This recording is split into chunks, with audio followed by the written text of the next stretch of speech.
जय माँ शुल्नी। मैं बिंद्या ठाकुर स्वागत करती हूँ आपका मेरी आज की होम ब्लॉग में। आज बहुत दिनों के बाद आप लोगों के लिए एक ब्लॉग लेके आई हूँ। उम्मीद यही कि आप लोग इस ब्लॉग को पूरा देखेंगे और ज़रूर पसंद करेंगे। तो पिछले दिनों कज़न की शादी थी, तो आज फाइनली शादी वाला दिन है।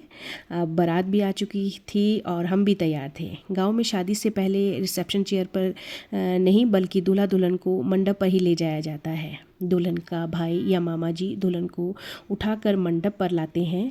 और ये क्या देखिए, सबसे पहले जूता चुराई की रस्म हो गई। दूल्हे ने जैसे ही जूते मंडप पर जाने के लिए उतारे तो साली साहिबा ने मौका देखकर चुरा लिए। बस इसके बाद पाणी ग्रहण संस्कार और पंडित जी के मंत्रोच्चारण के साथ रस्में शुरू।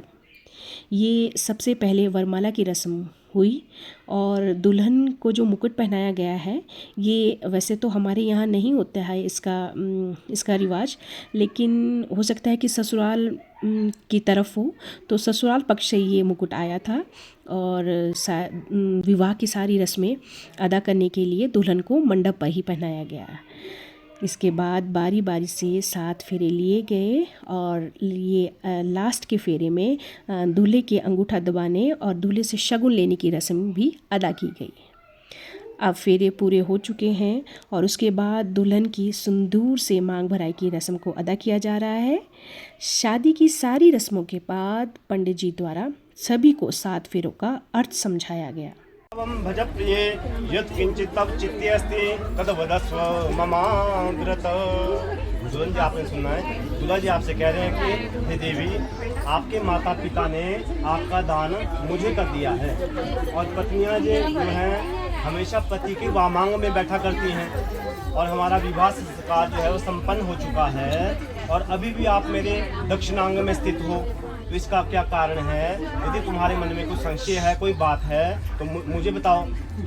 तो दुल्हन कह रही है, दूल्हा जी अब आपसे, दुल्हन कहती है कि कन्युवाच न दानेन विवाहो हस्ति लाजा हो मेन नहीं वही विवास्तु तदागेया यदा सप्तपदा क्रमा।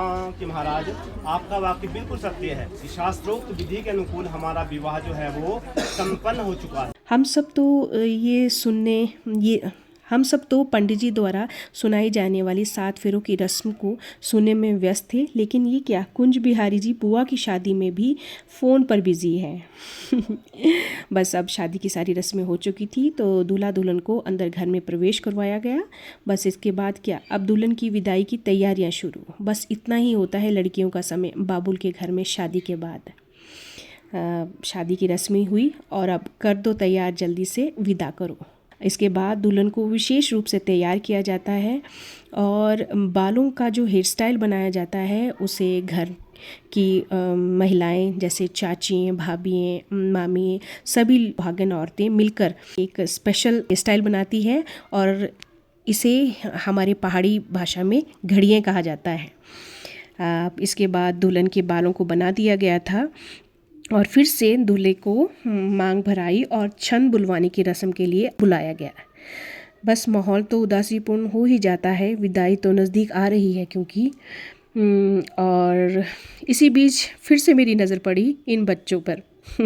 एक की बुआ की शादी है और एक की मासी की।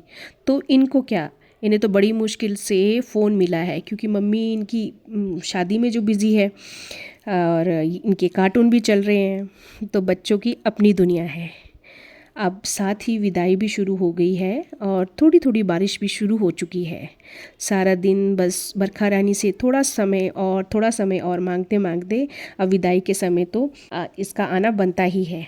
और ऐसा कहा जाता है कि विदाई के समय बारिश का आना शुभ भी माना जाता है। देखिए, विदाई भी हो चुकी और आज मैं आपको विदाई के बाद एक ख़ास रस्म के बारे में बताने जा रही हूँ और वो है विदाई के समय खेले जाने वाले गुलाल की एक विशेष रस्म। यह परंपरा न केवल रीति रिवाज है बल्कि उसमें भावनाओं, सामूहिकता और सांस्कृतिक पहचान की भी झलक मिलती है। विदाई के समय माहौल अत्यंत भावुक होता है। गुलाल को यहाँ शुभता, समृद्धि और नई शुरुआत का प्रतीक माना जाता है। जब लड़की अपने मायके से ससुराल जाती है तो यह रंग उसके नए जीवन के लिए खुशियाँ और सौभाग्य की कामना करता है। यह रस्म विदाई के दुख को एक रंग बिरंगे उत्सव में बदल देती है, जिससे लड़की के जाने का पल थोड़ा सहज हो जाता है। ये परंपरा आज भी सोलन और हिमाचल प्रदेश के कई जिलों में निभाई जाती है। तो कुछ इस तरह से रहा ये मेरा आज का ब्लॉग। उम्मीद यही कि आप लोगों को ये पसंद आया होगा, तो लाइक, शेयर और कमेंट ज़रूर करें। अब मुझे दीजिए इजाज़त, कल नए ब्लॉग के साथ फिर आऊँगी। तब तक स्वस्थ, व्यस्त और मस्त रहें।